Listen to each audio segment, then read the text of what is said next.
안녕하세요. 저는 30 후반의 여자입니다. 봄도 지나가고 이제는 완연한 여름이 찾아온 것 같은데요. 따스하고 푸르러야 할 제 마음은 왜 이리 춥고 시린지 모르겠어요. 인생 선배님들께 뭐라고 화소연이라도 해보자는 마음에 솔직한 저의 사연을 공유해 보겠습니다.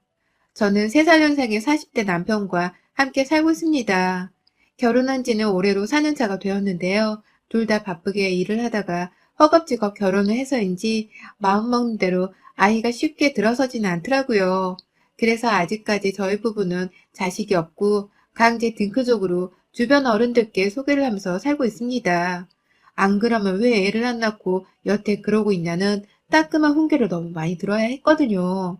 저희 남편과 제가 허겁지겁 결혼을 했던 4년 전, 그때는 정말 정신이 하나도 없었어요.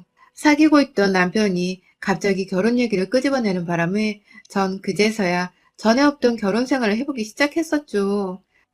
둘 다 30대 중반에 들어서 있던 때였는지라 결혼 생각이 아예 없었던 것은 아니었지만 뭐에 쫓기듯이 우리 결혼하는 거 어때? 당장 한 3개월 정도만 준비하면 바로 되려나? 라면서 물어오던 남편의 태도는 분명 쫓기던 상태가 분명해 보였습니다. 그런 남편의 말에 저는 당연히 거절을 했었죠. 무슨 결혼은 콩붙듯 후다닥 해치우려 하는 남편의 태도가 미래의 배우자로서 마음에도 안 들고 또 그리 성에 차지 못했었기 때문입니다. 하지만 결국 저희가 그렇게 결혼을 했어요. 남편이 제게 결혼을 서두르라는 이유를 솔직하게 고백을 한 덕분이었는데요. 당시 남편의 말로는 자기의 남동생이 있는데 동생네 커플이 지금 당장 결혼을 해야 하는데 시부모님께서 저희 남편의 결혼 순서가 먼저라며 무작정 결혼을 반대하고만 계신다고 하더라고요. 처음엔 이해가 안 되었지만 장남이 장가조차 제대로 가지를 못한 채 혼자서 동생 결혼식을 참석해야 하는 아들을 어느 부모님이 보고 싶어 하겠냐고 하는 남편의 말에 이해가 슬슬 가기 시작했어요. 그렇게 결혼 얘기가 나오게 되면서 후다닥 식도 올리게 되었고 그 후 도련님네 커플은 바로 2달 뒤에 결혼식을 치렀습니다. 석 달 동안 시부모님은 자식 둘을 모두 다 장가 보냈습니다. 저희 도련님은 경찰 공무원이었고 동서는 남편이랑 같은 회사에 재직 중인 직장 동료더라고요. 설모했더니 저희 남편을 소개로 도련님과 동서가 처음 만나선 결혼까지 하면서 부부가 된 것이었어요. 같은 여자인 제가 봐도 참 참하고 교양 있게 말을 할 줄 아는 동서가 참 예뻤습니다. 옆에서 동서를 바라보는 도련님의 눈에서도 늘 하트가 튀어나오려 했습니다. 게다가 시댁에서 만나면 저를 먼저 챙겨주고 밥을 먹더라도 저한테 먼저 말 한 번을 더 걸어주며 어색하지 않도록 해주려는 두 사람의 태도가 고맙기도 했어요. 결혼을 하고 나서 제게 잘해주는 도련님네 부부를 보면서 저도 점점 결혼이 더 좋아져갔죠. 하지만 결혼 1년 차가 지나가면서부터 엉뚱하게도 저희 남편과의 묘한 신경전이 시작되었습니다. 정확히는 남편의 바람기를 의심하기 시작한 겁니다. 저희 부부가 애 없이 맞벌이로 지내고 있다 보니 평소에 친구를 만나거나 시댁에 가려고 해도 금, 토, 일요일 말고는 시간적 여유가 별로 없었습니다. 시간이 있다 해도 일하다 와서 힘든 상태였기 때문에 누구 하나 먼저 나가자는 말을 쉽사리 하지를 못했었죠. 그런데 하루는 남편이 문자 한 통을 받고서 집 밖으로 나가더라고요. 누가 봐도 문자를 보낸 사람이 밖에서 불러냈기 때문에 나가는 꼴이었는데 남편은 제가 눈치를 채지 못했다고 생각을 한 건지 밖에 쓰레기 좀 버리고 올게. 좀 답답하네. 라면서 굳이 음식물 쓰레기를 다 차지도 않은 그 봉투를 들고 나가더라고요. 그러더니 남편이 무려 40분 정도를 밖에서 시간을 보내다가 집에 들어왔습니다. 집 앞에 있는 쓰레기 버리는 곳에 갔다 오려면 겨우 1분, 오다 가다 이웃들을 만나 수다를 떨었다고 하더라도 겨우 5분에서 10분이면 족할 일이었는데 저희 남편은 무려 40분을 밖에서 배회하다 들어왔어요. 어딜 다녀오는 길이야? 쓰레기 버리러 간다며? 라고 물어보는 제 말에 남편은 쓰레기 버리고 왔지. 답답하다 했잖아. 잠깐 동네 산책 좀 하고 왔어. 라면서 아주 당당하게 이유를 댔습니다.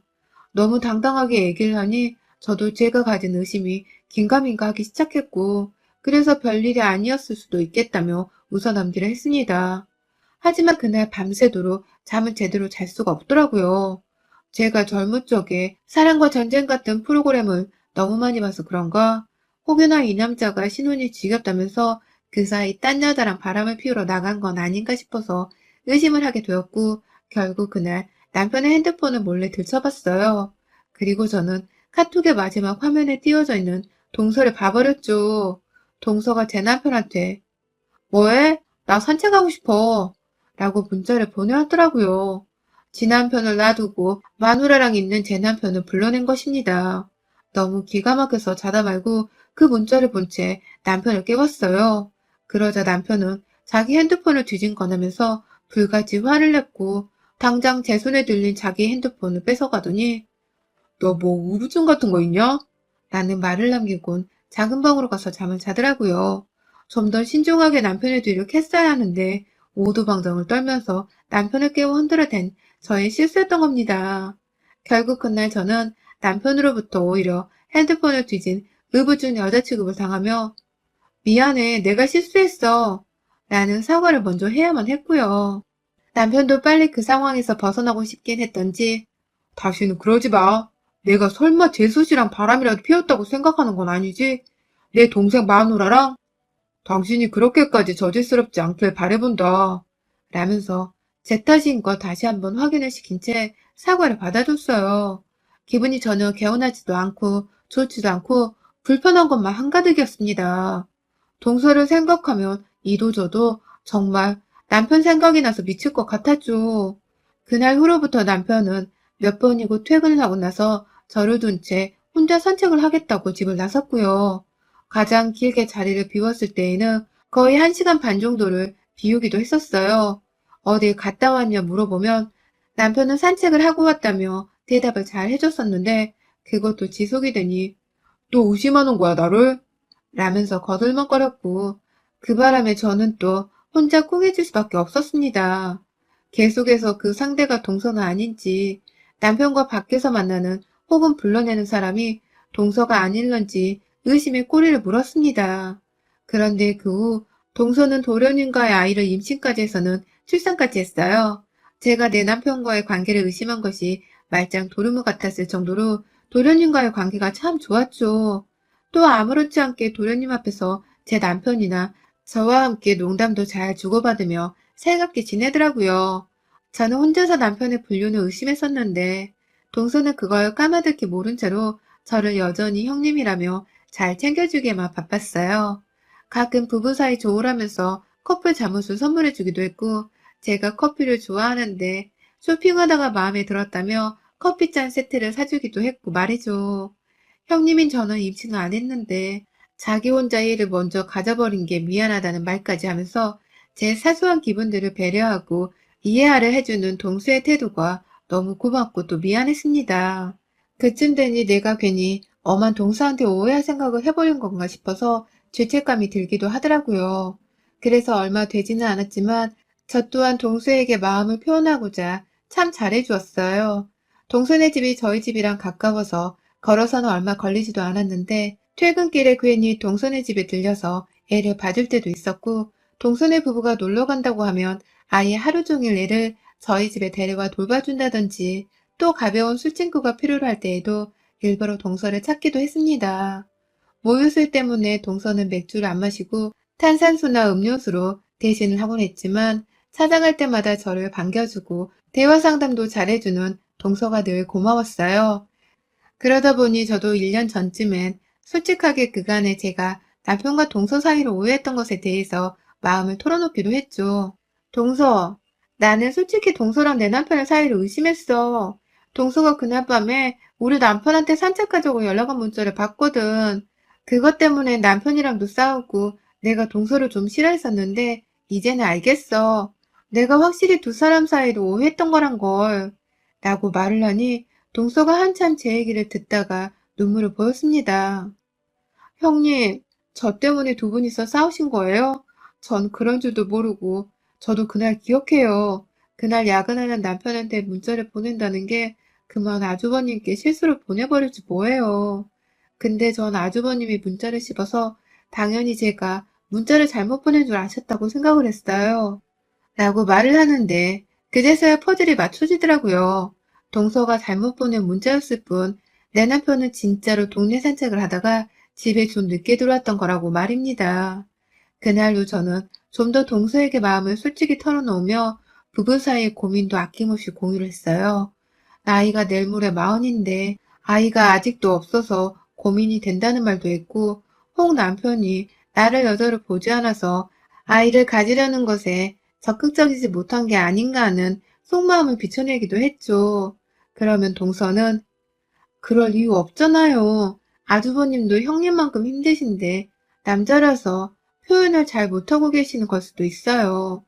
두 분이서 너무 스트레스 받지 말고 함께 이겨내가야죠. 라면서 조언을 해주었어요. 어째 저보다 나이가 어린 동서였지만 저보다 어른스러워 보이는 동서의 태도가 참 고마웠죠.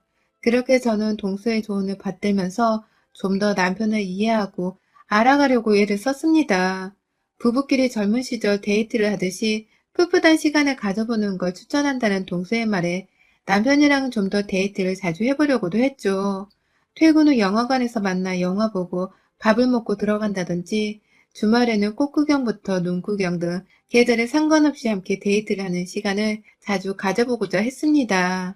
그럼에도 간간히 남편은 저에게 소리소문 없이 혼자 산책을 나간다거나 야근을 하면서 집에 늦게 들어온 적이 있었는데 동서와의 상담으로 점점 제 마음이 치유가 되고 있어서 그랬는지는 모르겠지만 더 이상 남편을 의심하지 않게 되더라고요. 산책을 했다고 하면 그런가 보다 싶었고 야근을 했다 하면 또 그런가 보다 싶었죠. 오히려 부부끼리 데이트를 하고 지내다 보니 연애 때와 같은 잔정이 차오르는 듯 했고 남편도 마찬가지였는지 저에게 먼저 1박 2일 캠핑 여행을 가자는 제안을 해왔습니다. 가까이 있는 곳으로 차를 끌고 가 쉬다가 오자는 취지였죠. 그간 데이트를 해왔어도 어디 제대로 놀러가서 진득하게 놀아본 기억은 잘 없었는데요. 남편이 그런 제안을 해주니 얼마나 고맙던지요. 당장 알겠다고 오케이를 해놓고서는 주말 내내 일정을 비워뒀고요. 준비하면서 저는 저대로 동서한테 자랑도 했었습니다. 우리는 놀러 간다고 유치한 자랑질을 한 게 아니라요. 남편이 저를 생각해서 먼저 데이트를 가자는 성의를 베풀어 줬다며 감격에 겨워 행복하다 말을 한 것이었죠. 제 말에 동서도 어머 형님 잘 됐네요. 제가 뭘 했어요. 연애 때처럼 데이트를 자주 해보는 게 정말 효과가 있더라니까요. 라고 말을 하며 기뻐해 주더라고요. 그런데 설레는 마음으로 여행짐을 싸고 있던 금요일 밤 남편이 좀 늦는 겁니다.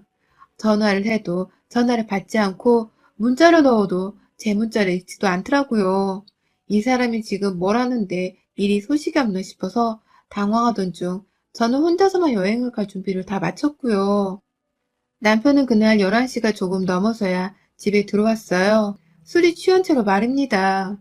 내일 여행을 가야 할 사람이 술에 취해 이러고 들어오면 어쩌냐면서 막 화를 냈고 남편은 미안하긴 한지 혼자 혀꼬인 말로 내일 여행 갈 수 있어 라는 말만 되풀이하다가 화장실 안으로 들어가시더라고요.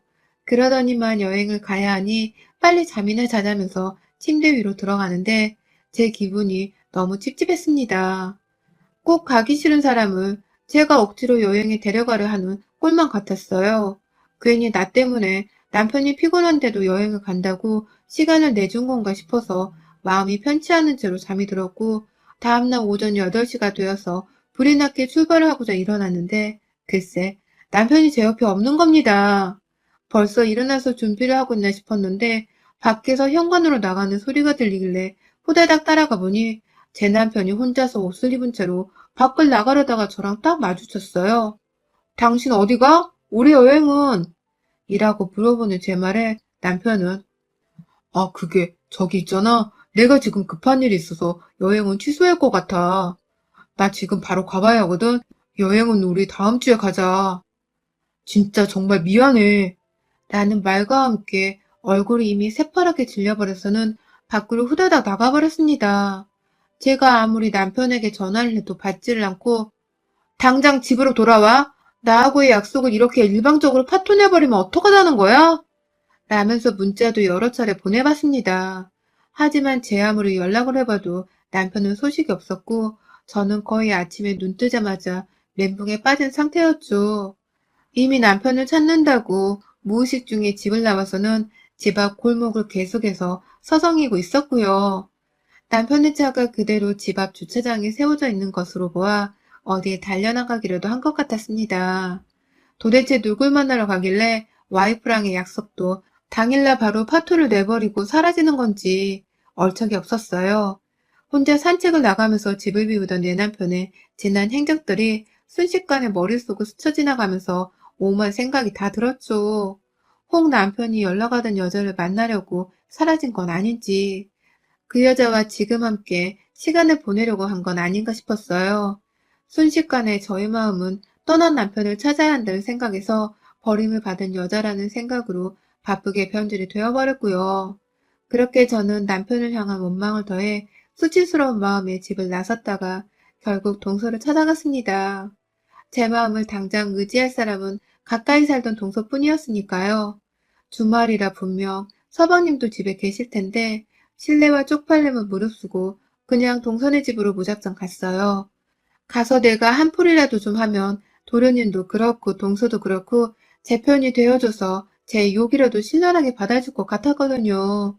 멍 때리고 걷다가 어느새 도착한 동선의 집 앞에서 저는 무작정 노크를 했습니다.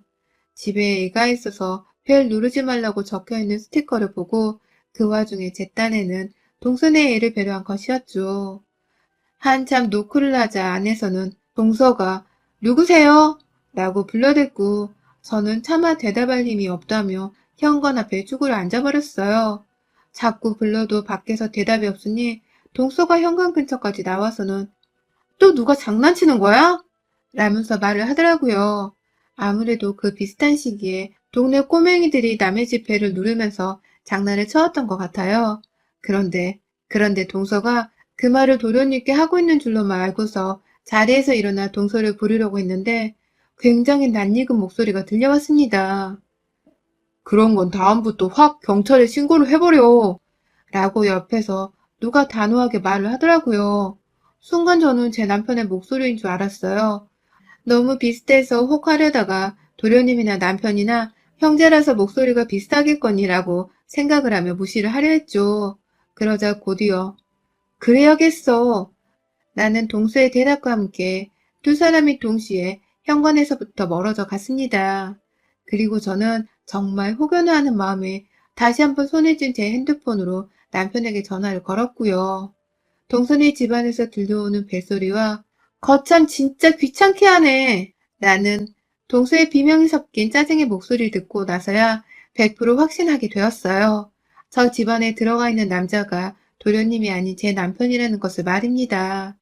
다시 한번 노크를 했어요. 이번에는 그냥 놓치지 않겠다면서 의심만으로는 절대 끝내지 않겠다면서 무작정 그 집에 노크를 하기 몇 초가 지났으려나 동서가 나와서는 누구냐고요? 라면서 걸걸한 목소리로 소리를 지르다가 뒤에서 남편이 나타나서 내가 열어볼게 라며 황급히 문을 열었는데 그 맞은편에는 제가 서 있었고 남편은 순간 문을 닫으려고 발악을 했습니다.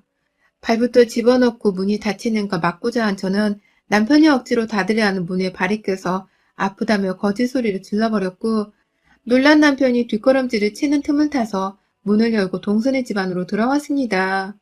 애는 방 안에서 울기 시작했습니다. 딱 서방님만 집을 잠깐 비운 사이였어요. 자주 주말 출근도 한다더니만 아무래도 그날도 출근을 하느라 집을 비우는 바람에 자기 마누라가 자기 형이랑 뭔 짓을 하고 있는지를 모르는 듯 했습니다. 당신 여기서 뭐 하는 거야? 나라 여행까지 파토 내고서 한다는 짓이 겨우 이런 거였어? 내가 그렇게 무슨 사이냐고 물어볼 땐 잡아떼더니만 결국 동서랑 그렇고 그런 사이였던 거야? 당신 입으로 말도 안 된다고 했던 그 관계를 하고 있었던 거야? 라면서 들어가자마자 남편의 싸대기를 한 대 갈겨버렸습니다. 그러자 남편은 오해야. 재수씨가 애가 아프다고 해서 내가 급하게 챙겨준다고 라면서 그 와중에 조카 핑계를 대고 있었습니다. 그런데 남편은 하나 간과한 것이 있었어요. 치가 지금 현관문 밖으로 나오면서 무슨 옷을 입고 있는 줄을 모르고 있었던 겁니다. 분명 우리 집에서 아침에 나갈 적에는 검정색 딱 달라붙는 트레이닝복을 입고 있었으면서 동서의 집안에서는 제 남편이 글쎄 트렁크 팬티만을 입고 있었습니다. 제가 단 한 번도 사준 적이 없던 처음 보는 트렁크인데 허리쯤까지 바지가 쏙 내려와 있는 걸로 봐서는 제 동생의 속옷을 급한 대로 입은 것 같았습니다. 하다 지 동생 마누라 앞에서 동생 팬티까지 입고서는 뭔 짓을 하고 있었는지 같이 시간을 보내고 있었더라고요. 그래놓고 조카가 아프다니 어디서 그런 말 같지 않은 거짓말을 하고 있냐 말입니다. 지 새끼가 우니 달래야 한다면서 방 안으로 도망치듯 들어가려는 동서의 뒷덜미를 잡아 끌어당겼어요. 뒤로 자빠진 동서가 허리 부러진 사람 마냥 뒷짐을 지며 아프단 비명을 질렀는데 그 모습에 제 눈깔이 한 번 더 뒤집어지고 말았습니다. 제 앞에 드러누워 있는 동서의 가슴골이 훤히 보였습니다. 옷을 급하게 입다가 나온 건지 티셔츠에 달려있는 단추가 하나도 잠겨지지가 않아서 제가 그만 동서의 가슴까지 다 보고야 만 것입니다. 그럼 그 소리는 제 남편도 이걸 이미 다 봤다는 거잖아요. 드러누운 동서도 자기 가슴이 훤히 나와 있는 게 신경 쓰였는지 옷가지를 주섬주섬 거리는데 저는 그런 동서의 얼굴을 향해 달려들었어요. 동서 몸뚱이에 올라타서는 머리채를 쥐어잡고 얼마나 휘잡으며 물어뜯었는지 모릅니다. 뒤에서 남편은 그저 말리겠다고 난리였고 저는 저대로 두 년놈이 나를 속이고 그간 오래도록 바람을 피워왔다 생각을 하니 속이 뒤틀려 구역질까지 해대면서 가만 안 두겠다며 동서를 만신창이로 만들었어요. 결국 그날 저는 동서네 집에서 동서가 도련님이랑 애기랑 찍은 가족사진까지 칼로 찢어버리는 만행을 저질러줬고 그러면 안 되는데 애기 앞에서 니네 엄마가 니네 큰아빠랑 불륜을 저질러서 이 자식아 라며 고함을 지르듯 훈계를 했습니다.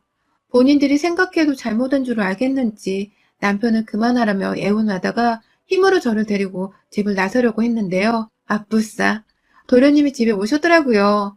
원래대로라면 남편이 여행 간다는 말에 배알이 꼴려서 우리 남편을 부른 동서의 부름에 집에 와선 짧게나마 잠자리만 가지고서 헤어지려고 했었는데 갑작스런 저의 방문으로 인해서 예상보다 더욱 오랜 시간을 동선이 집에서 머물면서 제 행패를 말리느라고 현장에서 미처 대피를 하지 못한 겁니다.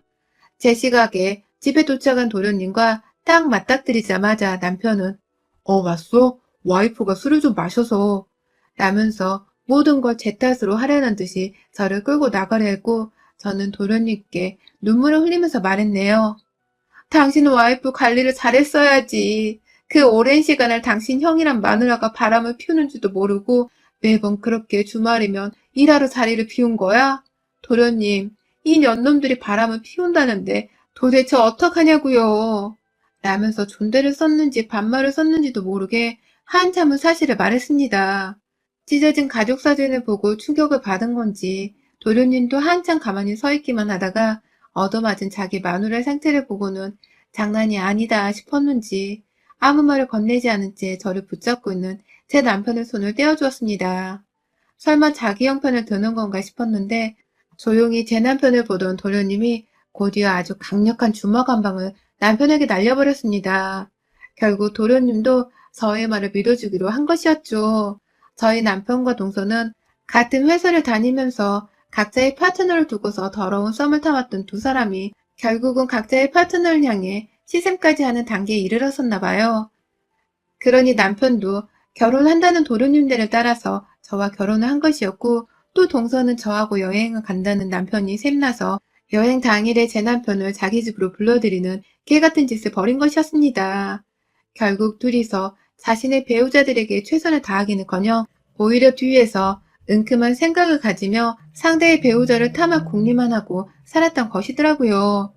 그걸 저는 진작에 눈치를 챘음에도 불구하고 동서가 하도 저한테 살갑고 따뜻하게 굴어주길래 철저히 동서를 믿어보기로 하면서 의심하던 마음을 접었던 거고요. 결국 이렇게 어마무시한 배신을 당하게 되면서 저희 집구석에서 맞바람을 피워대던 두 년놈들은 동시에 이혼을 당하게 되었습니다. 저는 저대로, 도련님은 도련님대로 각자의 배우자와 이혼 소송을 하게 되었고요. 서방님은 차마 자기 형이라서 위자료를 달라는 소송을 못하겠던지 그냥 시댁에서 연을 끊어버린 채 동서한테도 보여주지 않은 채 혼자 도망치듯이 애를 데리고 독립을 하게 되었는데요. 저는 달랐어요. 동서년이 저한테 저질러온 그 두 얼굴의 만행이 너무 열불이 나서는 가만히 있을 수가 없었습니다. 위자료 소송을 걸어버린과 동시에 이 두 년놈들이 다니고 있는 회사를 찾아가서는 한바탕 엎어버렸네요. 도련님한테 맞았던 그날 남편은 흠씬 두들겨 맞고서는 쫓겨나자마자 시댁으로 도망쳐서 지내고 있는 상태였거든요. 시댁도 발칵 뒤집어져 난리가 났지만 아무도 아들을 때리지는 못하고 그냥 숨겨둔 채로 저하고 도련님의 눈치를 보던 중이었고요. 남편을 생각할수록 너무 분한 마음에 남편 하나를 먼저 조지겠다는 생각으로 남편의 회사를 가서는 같은 회사를 다니고 있는 동서도 가만두면 안 되겠다면서 부서까지 찾아다니며 개판을 피워댔습니다. 그리고 결국 그 회사에서 살아남은 사람은 단 한 명도 없게 되었답니다. 가족을 속인 죄, 그리고 형제를 속인 죄로 두 사람은 회사에서 잘림과 동시에 가정도 파탄이 난 채로 완전히 인생 바닥을 찍어버리게 되었고요. 특히 동서는 자기 애를 향한 양육권까지 뺏겨버린 와중에 사방님이 소식도 없이 애만 데리고 이사를 가버린 바람에 집에서도 쫓겨나고 애까지 빼앗겨버린 바람에 정신이 나가버리는 상황까지 왔네요. 시어머니가 자기 큰아들과 작은 며느리의 잘못을 사과한다면서 간혹 연락이 와서는 소식을 전해주고 계신데요. 동서는 지금 머리 싸매고 자기 친정에 들어가 드러누워 있다고 하네요. 제 남편은 시댁에 들어가선 방 안에서 은둔형 자식 마냥 술만 퍼마시고 있다고 하고요. 그게 동서를 향한 사랑 때문인지 아니면 저하고 이혼을 하게 되어 겪은 상실감 때문인지는 모르겠지만 부디 어느 쪽이든 내 남편이 좀 더 망가져서 다시는 태생이 불가능한 놈이 되어버렸으면 좋겠습니다. 여러분의 생각은 댓글로 남겨주세요. 오늘도 시청해주셔서 정말 감사합니다.